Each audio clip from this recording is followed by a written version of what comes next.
खड़े हो रहे हो? एक मिनट।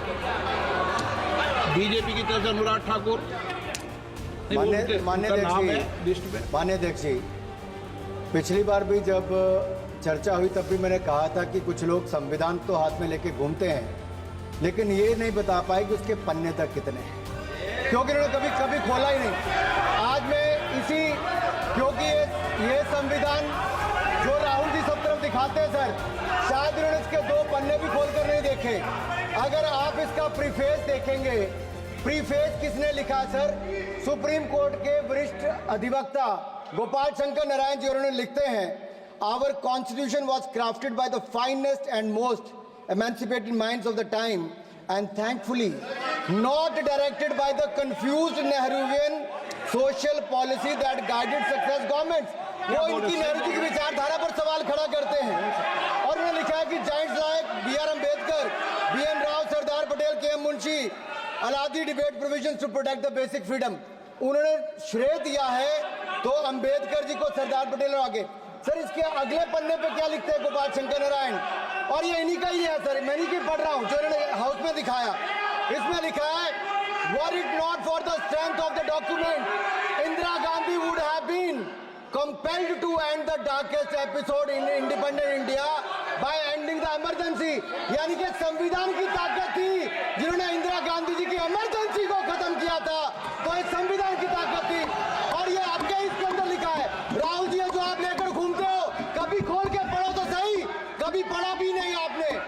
और इसमें आगे लिखा है सर, आप चेयर को बोलो, अधिकार दिया है, चेयर को बोलो, माननीय सदस्य चेयर को। जी इधर नहीं डाल। अध्यक्ष जी, ये जो राहुल जी कॉपी लेकर घूमते, इसी पे लिखा है कि इंदिरा गांधी जी की यातनाएं और इमरजेंसी को खत्म किया, तो बाबा साहब अम्बेडकर के संविधान ने गरीब से गरीब व्यक्ति को उसका काम दिया। सर आप इसके प्रीफेस पे जाइए, सर आप इसके प्रीफेस के बाद फॉरवर्ड जो लिखा सर, ये भी सुप्रीम कोर्ट के बहुत बड़े वकील है, उन्होंने क्या लिखते हैं सर, कि जब संविधान बना उसके बाद सर, देश आजाद होने के बाद पहले दिन से ही लेजिस्लेटिव और हमारी ब्यूरोक्रेसी सर, हमारी दोनों ने ही जुडिशरी के साथ सींग फंसा के रखे, जुडिशरी को नीचे दिखाने की बात की।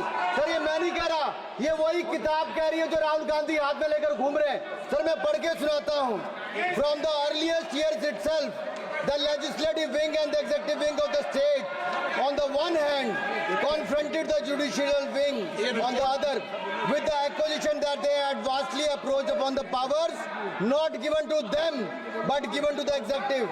The then law minister on 28 October 1976 issued a strident warning to the judges of the Supreme Court, and I quote, sir मैं quote कर रहा हूँ, an atmosphere of the confrontation was thought to be created by those whose duty it was to see that they did not encroach upon the field which did not legitimately belong to them. Nothing should be left undone now to ensure that such a situation did not recur.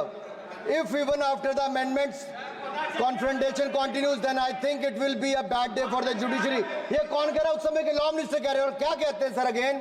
We are trying to save them from the temptation to intrude into the powers which do not belong to them. What we are doing today is not to save the people from the judges.